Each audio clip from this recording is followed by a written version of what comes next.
Assalamualaikum warahmatullahi wabarakatuh. Salam Diksimania dan teman-teman Otomania. Pada kesempatan kali ini kita akan membahas seputar air radiator coolant.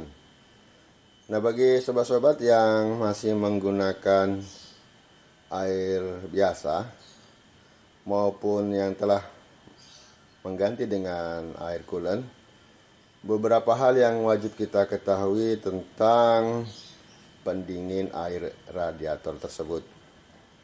Terutama bagi teman-teman yang saat ini telah menggunakan radiator coolant, apakah ada perbedaan warna antara radiator coolant yang berwarna merah lebih baik daripada radiator coolant yang berwarna hijau? Baiklah, pembahasannya secara lengkap, mari sama-sama kita saksikan bersama.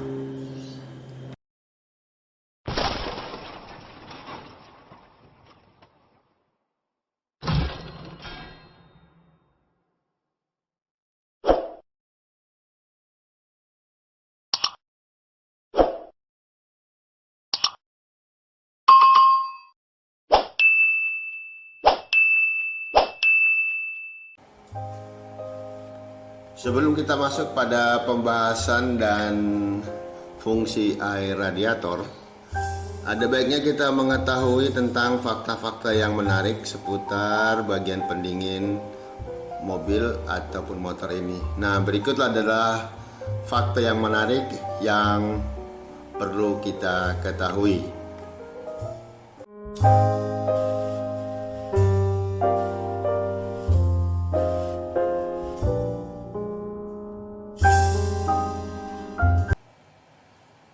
Nah, banyaknya pertanyaan yang masuk ke Facebook kami tentang beberapa hal yang ditanyakan seputar penggunaan water coolant ataupun air pendingin pada kendaraan kita. Yang pertama, bisakah air pendingin digantikan oleh air mineral? Nah, beberapa pengendara mobil atau motor beranggapan bahwa air mineral bisa menggantikan peran dan posisi air pendingin untuk membuat mesin mobil ataupun motor menjadi lebih dingin. Anggapan yang lain juga sempat terdengar adalah air mineral dapat menggantikan air pendingin dan membuat radiator menjadi lebih tahan karat. Nah, faktanya, hal yang sangat disarankan adalah gantilah air pendingin yang menggunakan air biasa ataupun air mineral tadi dengan air coolant. Karena seperti kita ketahui, air mineral tersebut memiliki kandungan garam yang notabene dapat menyebabkan karat pada bagian radiator motor maupun mobil. Nah, bagian yang memiliki potensi besar mengalami hal tersebut adalah terutama pada bagian sirip dan kisi-kisi radiator, juga pada pipe inlet maupun pipe on outlet ataupun pipa masuk dan pipa keluar. Nah, karat yang ada pada radiator membuat sirkulasi pendingin menjadi lebih lambat dan tersumbat. Alhasil, mobil ataupun motor akan sering mengalami overheat yang sangat parah.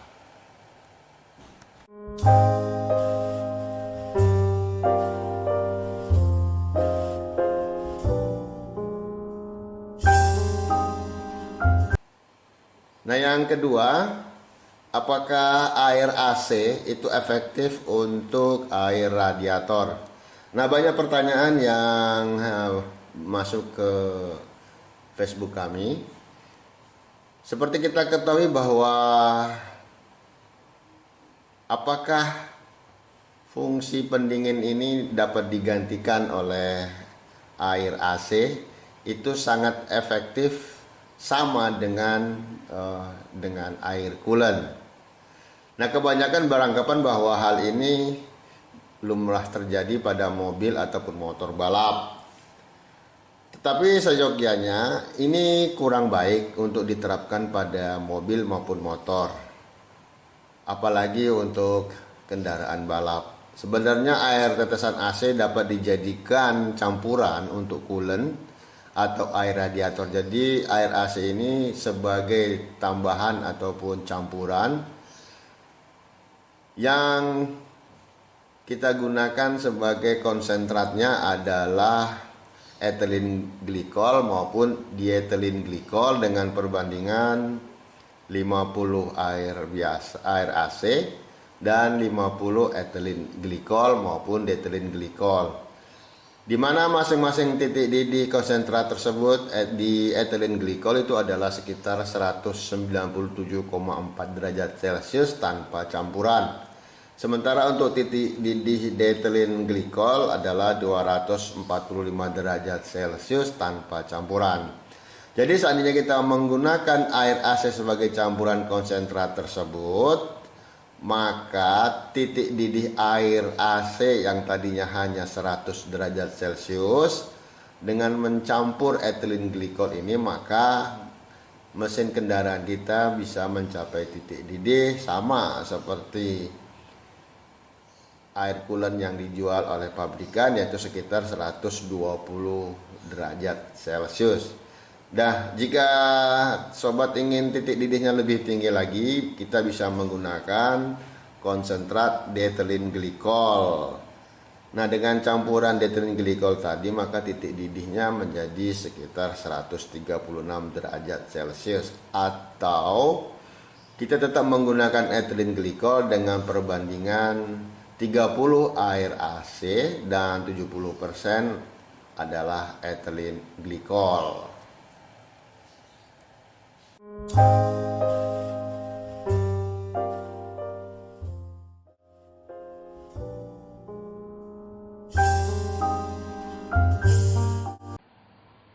Nah, yang ketiga, warna asli dari air radiator. Masih banyak yang belum mengetahui dengan benar seperti apa warna asli dari air radiator. Pada dasarnya, warna pada air radiator tidak memiliki pengaruh pada kualitasnya. Hal ini dikarenakan warna hanyalah simbol yang digunakan oleh produsen dari produk tersebut. Baik yang berwarna hijau maupun yang berwarna merah, saya telah mempergunakan keduanya, dan pilihlah yang sesuai dengan kantong Anda, ataupun bisa melihat dari kandungan ethylene glycolnya berapa persen maupun diethylene glycolnya yang disesuaikan dengan kondisi radiator kita. Bahan inilah yang memiliki pengaruh sangat penting pada titik didih dari air radiator tersebut. Semakin tinggi titik didih dan kemampuan anti karatnya, maka performa dari air radiator tersebut juga akan semakin tinggi. Nah, kita bisa melihat nanti biasanya di belakang galon akan tertera tulisan ethylene glycol berapa persen. Nah, di situ kita akan bisa lihat makin tinggi ethylene glycolnya, maka akan semakin tinggi titik didihnya.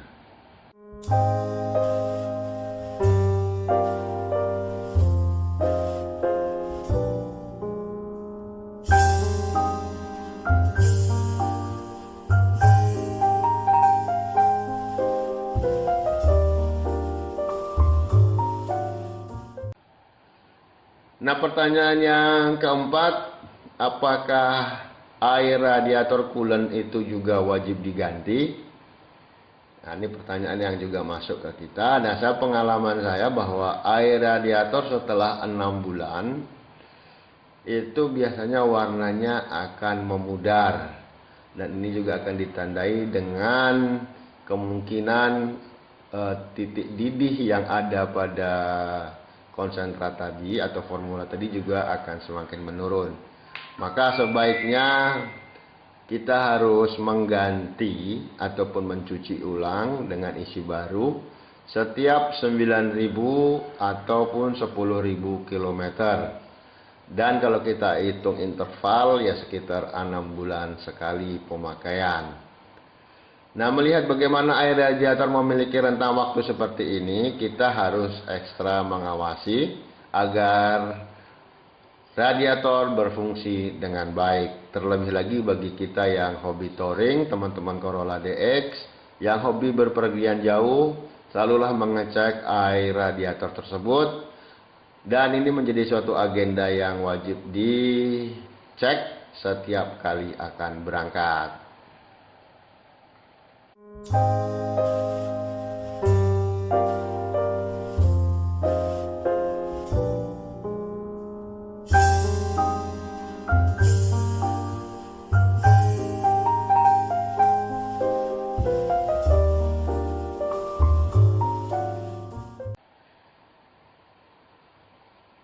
Dan pertanyaan yang kelima, apakah fungsi utama dari air radiator tersebut?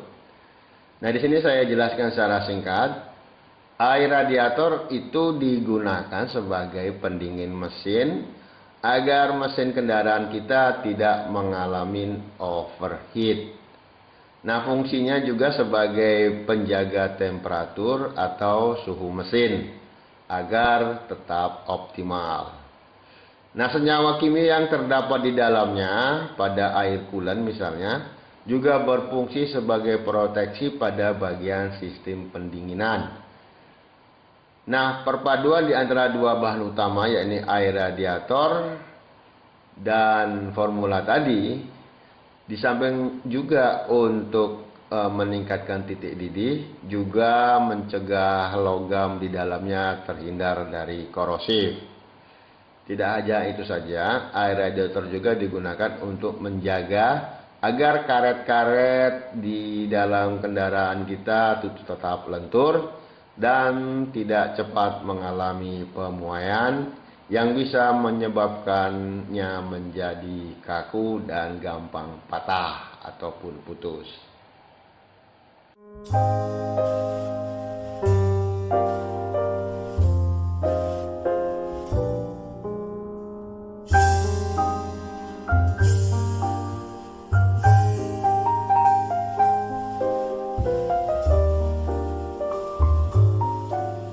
Dengar apakah ada pengaruh warna antara air radiator satu dengan air radiator lainnya atau coolant satu dengan coolant lainnya.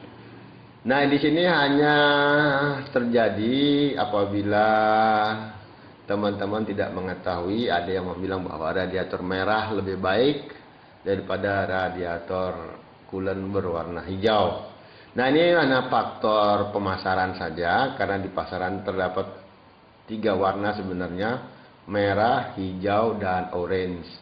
Lalu apa perbedaan di antara keduanya? Kalau tidak hanya sebagai warna saja, umumnya pemilik kendaraan mengganti air radiator mobil ataupun motornya sesuai dengan warna air radiator bawaan kendaraannya. Misalnya Top One itu mengeluarkan identik warna hijau dan merah, sementara Preston itu mengeluarkan warna hijau, dan merek-merek lain juga mengeluarkan warna hijau, bahkan warna merah. Itu tergantung daripada pabrikannya. Lantas apakah perbedaan di antara keduanya? Apakah radiator berwarna merah mampu mendinginkan mesin lebih baik dari air radiator berwarna hijau? Seperti kita ketahui, di antara keduanya tidak ada perbedaan, dan warna air tersebut seperti disampaikan di atas tadi itu tidak menunjukkan bagus atau tidaknya performa. Bisa dibilang warna air pada radiator ataupun coolant tadi cuma ciri khas yang dibuat oleh pabrik sebagai penanda apabila ada terjadi kebocoran pada radiator kita. Nah, saat terjadi kebocoran pada mesin dan dengan diberikannya warna merah atau hijau, kita bisa membedakan bahwa air radiator kita itu bocor ataukah oli mesin kita yang bocor. Nah, kalau warnanya merah atau hijau, bahwa itu tidak begitu kental bahwa ini terjadi kebocoran di radiator. Sementara kalau agak kental maka dia adalah kebocoran pada oli mesin. Sehingga itu hanyalah penandaan saja. Dan untuk tingkat yang lebih tahan terhadap panas itu tergantung daripada formula yang digunakannya, yang seperti kita sampaikan di atas tadi.